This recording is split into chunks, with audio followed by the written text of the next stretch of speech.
If Jesus' way were lived out practically today, it wouldn't look flashy or religiously dramatic.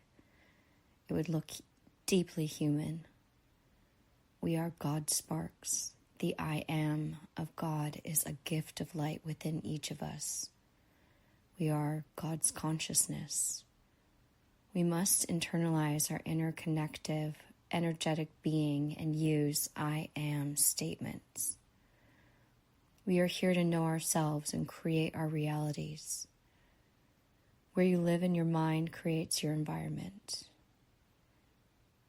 Be the wonder of life in your vessel. Think about form, then function, because this is the inner posture before outer performance. It is necessary to daily trust ourselves and others over our bias towards anxiety. We can do this by starting the day and finding moments to reconnect with the light within through intention, affirmations, and quiet prayer. Choosing gratitude, acknowledging challenges, but focusing on the solution you desire. Choose joy over fear. Remember radical love in all relationships. Jesus' way is most visible in how we treat people. Practically by responding calmly when insulted, refusing to gossip, apologizing quickly, forgiving even when it costs you, telling the truth without cruelty. These are some things I think about because as I have been asked to teach the way, I've wondered, what is the way? And all they told me, all Jesus and Mary told me was, treat others how you would want to be treated. The golden rule. This also brings me to the Toltec wisdom written in the 4 agreements. Number 1, be impeccable with your word. Number 2, don't take anything personally. Number 3, don't make assumptions. Number 4, always do your best and aim to promote personal freedom and happiness. In relationships, we must choose to serve over scorekeeping, to have discipline without humiliation, and to maintain integrity in all that you do. This also is reflected in the Reiki principles. This simple prayer, just for today, I will not be angry. I will not worry. I will be grateful. I will do my best. I will be kind to every living thing. For power is to be used for service, not control. We must be leaders who protect rather than dominate, and develop people instead of exploiting them, by using platforms responsibly, by refusing to manipulate through fear or shame. The way, the true way, resists ego-driven control. It is not dogma, it is goodness and generosity as a lifestyle. Instead of living in accumulation mode, by giving regularly and quietly, it is not performative kindness, but relational generosity. And we must love our enemy, especially in this polarized world. This may be the hardest modern application, especially these days, when we are faced with so much fear, hatred, and destruction. And so it continues. Pray for peace. Pray for creation through a foundation of love to the other side of chaos and destruction. For love is the foundation of life. Fear and hatred are the true deaths. Here we are amidst the Third World War, and even though it has been prophesied, there is still hope. There's always hope. Even with prophecy, all fate and destiny are only potentials, and us, as God's consciousness, as God's sparks, we create our reality. Therefore, we must focus on the goodness of all, the sanctity of life. This is your one life as you. Will you be selfish? Will you hurt others? Will others find your actions to be that of a villain? Or will you be a hero to all? Please pray for peace and the de-escalation. The true threat still looms on the red eastern horizon. We must protect each other by acknowledging everyone's integrity and respect all life. Mentally, physically, and spiritually protect each other in this modern time, especially from the threat of cyber and bioterrorism.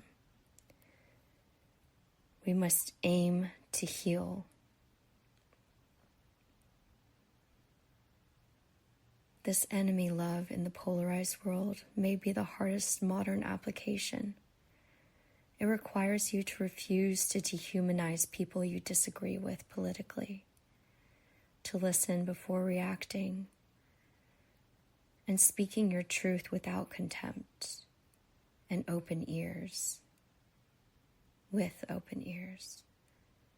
We must all constantly be praying for love and light to embrace and expand in the hearts of all. We must cancel the culture of outrage and bloom instead a culture of compassion, whole person faithfulness. For morality is actions and intentions. And this means faithfulness in relationships, honoring boundaries, rejecting exploitation, and guarding what shapes your imagination. Goodness is the integration over repression. It is a compassionate form and function for all, including the self and the supposed other, for we are all one. We must strive for simplicity, especially in our modern world in which culture it is fashionable to be in excess. And what is written above the entrance to the oracle of Delphi? Know thyself. Know thyself. You are not things. You are you. You are consciousness. Know thyself, and nothing in excess is what it says. Know thyself, and nothing in excess. We must loosen the grip of consumerism on our lives. Perhaps this means living below your means, but mostly resisting the identity through possessions, to choose contentment, to be present instead of constantly distracted. A more community-oriented life, which shares a devotion and mutual care. For the way isn't solitary spiritually. And we must also find our way through suffering without becoming bitter. This faithfulness in hardship. The Buddha once said, "Joyfully participate in the sorrows of the world." This to me means to joyfully participate in the sorrows of the world, not meaning enjoy suffering. It means entering the pain of others with love, without losing hope.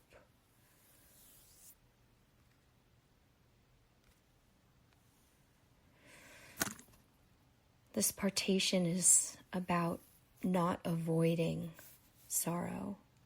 We as a people must cope with sorrow by allowing it, by being present to the suffering and refusing to turn away when others or you yourself need helped to carry a burden by going through the burden with another or acknowledging it within yourself. For we are energy, and our energetic bodies can help others move through pain by being empathetic. It is relational solidarity. And this joy is not cheerfulness, it's anchored hope. You must dedicate yourself to joy, for love and the purpose are stronger than fear. This joy says suffering does not have to have the last word, that love is never wasted, and all is present here and now. It is defiant hope, radical trust. This reveals something essential. Love moves toward pain, not away from it. Like the buffalo who faces the storm by running at it and through it. Joyful participation means choosing to stay with a grieving friend, serving in places that break your heart, telling truth even when it costs you, bearing injustice without becoming hate-filled. It is costly love, but freely chosen, and it refuses cynicism. Do not let the world's sorrows harden you. Joyful participation resists this bitterness, the moral superiority, the despair, or the emotional shutdown. It helps keep the heart soft. And yes, this is difficult. It requires constant renewal of hope. And hope, though it may be stuck in the box of Pandora, must be released. Hope is the truth. Love is the answer. And together, they are strength. We must be there for others and let them be there for you by showing up and sharing burdens, by being instead of fixing. This presence becomes sacred. So stay patient with someone who is struggling. Listen without rushing into resolution. Advocate for the oppressed without rage consuming you. And serve the poor without pity or condescension. Do it with a quiet gladness that says, love is worth this. You are worth this. And the paradox, the strange mystery is this. When you give yourself away in love amid suffering, you often discover deeper joy than comfort ever provided. Not surface happiness, but meaningful aliveness. Joy becomes complete not through self-protection, but through abiding love. In one sentence, to joyfully participate in the sorrows of the world is to enter suffering with hope, love without retreat, and to remain anchored in the conviction that love is stronger than death.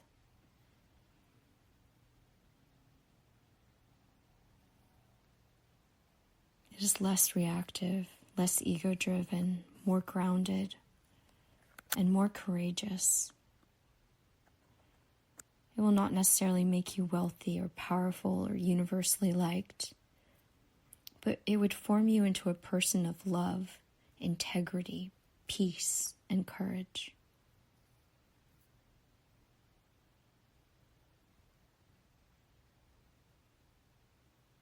A breathing life. Your name shines everywhere. Release a space to plant your presence here. Envision your I can now. Embody your desire in every light form. Grow through us this moment's bread and wisdom. Untie the knots of failure binding us as we release the strands we hold of others' faults. Help us remember our true source and remain present. Through us arises every vision, song, and glory.